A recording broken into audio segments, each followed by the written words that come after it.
नमस्कार, स्वागत आप सभी का ग्लोबल अड्डा आप देख रहे हैं और मैं हूं आपके साथ पुनीत मिश्रा।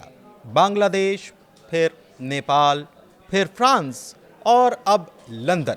जी हां, खबर लंदन से आई है जहां पर 1 लाख से भी ज्यादा लोग सड़क पर आ गए और प्रदर्शन करने लग गए। लेकिन क्या यह प्रदर्शन बांग्लादेश, नेपाल या फिर फ्रांस जैसे मामले को लेकर ही है कि सत्ता को पलटना है या फिर बात कुछ और है? तो पूरी खबर हम आपको बताते हैं। ब्रिटेन की राजधानी लंदन में शनिवार को हालिया इतिहास का सबसे बड़ा प्रदर्शन देखने को मिला। यहां पर 1 लाख से भी ज्यादा लोगों ने प्रवासी विरोधी मार्च निकाला। यूनाइटेड द किंगडम नाम से किए गए इस प्रदर्शन का आयोजन प्रवासी और इस्लाम विरोधी कट्टर दक्षिणपंथी कार्यकर्ता टॉमी रॉबिन्सन ने किया था। लंदन पुलिस की तरफ से यह बताया गया कि प्रवासियों के विरोध में किए गए प्रदर्शन के दौरान पुलिस अधिकारियों पर हमला भी हुआ, जिसमें कई पुलिसकर्मी घायल हुए। पुलिस के मुताबिक प्रवासी विरोधी मार्च में करीब 1,10,000 लोग शामिल थे। प्रदर्शनकारी ब्रिटेन में अवैध इमिग्रेशन के खिलाफ आवाज उठा रहे। इनकी मांग यह है कि अवैध अप्रवासियों को देश से बाहर किया जाए। इस साल 28,000 से ज्यादा प्रवासी इंग्लिश चैनल के रास्ते नावों के जरिए ब्रिटेन पहुंचे। प्रदर्शन में शामिल लोग अवैध अप्रवासियों को शरण दिए जाने के खिलाफ हैं। हाल ही में एक इथियोपियाई अप्रवासी ने 14 साल की लड़की के साथ दुष्कर्म की वारदात को अंजाम दिया था, यौन उत्पीड़न किया था, जिससे कि लोगों का गुस्सा और बढ़ गया है। सरकार और पुलिस पर यह आरोप है कि वो अवैध इमिग्रेशन पर नकेल लगाने में नाकाम साबित हुए। इस प्रदर्शन की वजह से इमिग्रेशन नियमों को लेकर राजनीतिक चर्चा फिर से तेज हो गई है। सरकार पर अवैध इमिग्रेंट्स को रोकने के लिए कठोर फैसले लेने का दबाव है। विपक्षी पार्टियां भी इस मुद्दे को लेकर अपनी अपनी रणनीतियां बना सकती हैं। अगर सरकार ने इमिग्रेंट नीति जो है इसको लेकर कोई ठोस फैसला नहीं लिया तो आने वाले वक्त में और भी बड़े प्रदर्शन हो सकते हैं। हुआ क्या, यहां पर जो प्रदर्शन हुआ ऐसा नहीं कि शांतिपूर्ण रहा। यहां पर झड़प भी हुई प्रदर्शन के दौरान और इसमें 26 पुलिस अधिकारी घायल हुए।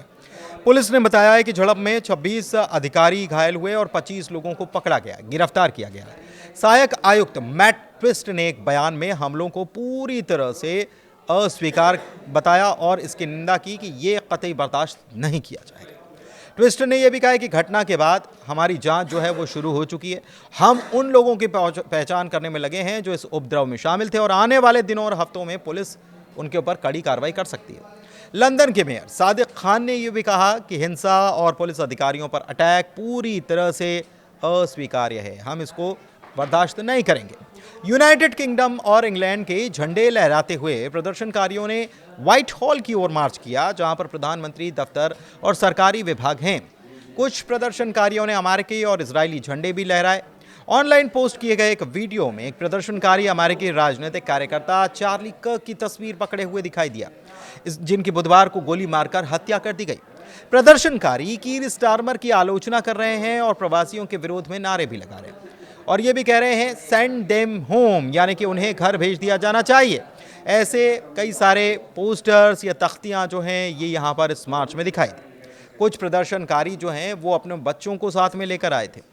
अब टॉमी रॉबिन्सन के बारे में जान लेते हैं। यूनाइटेड द किंगडम मार्च को उन्होंने अभिव्यक्ति की स्वतंत्रता बताया है और एक्स अकाउंट पर उन्होंने लिखा है कि अपनी आज़ादी के लिए एकजुट होने के लिए लाखों लोग पहले ही लंदन की सड़कों पर उमड़ पड़े हैं। तो ये मामला है। लेकिन जैसे कि आपको ये मालूम होगा कि फ्रांस में भी नाराज़गी जो है किसी और मुद्दे को लेकर हुई थी और उसके बाद वहाँ सरकार गिर गई और प्रदर्शन भी हुआ। इसके अलावा नेपाल में भी बात चली, सोशल मीडिया के ऊपर बैन की और वहाँ पर भी सरकार पलटकर रख दी गई। बांग्लादेश में भी कुछ ऐसा ही हुआ, जो बात आरक्षण से शुरू हुई थी और बात कहाँ तक चली गई कि वहाँ जो प्रधानमंत्री थी उनको देश छोड़ना पड़ा।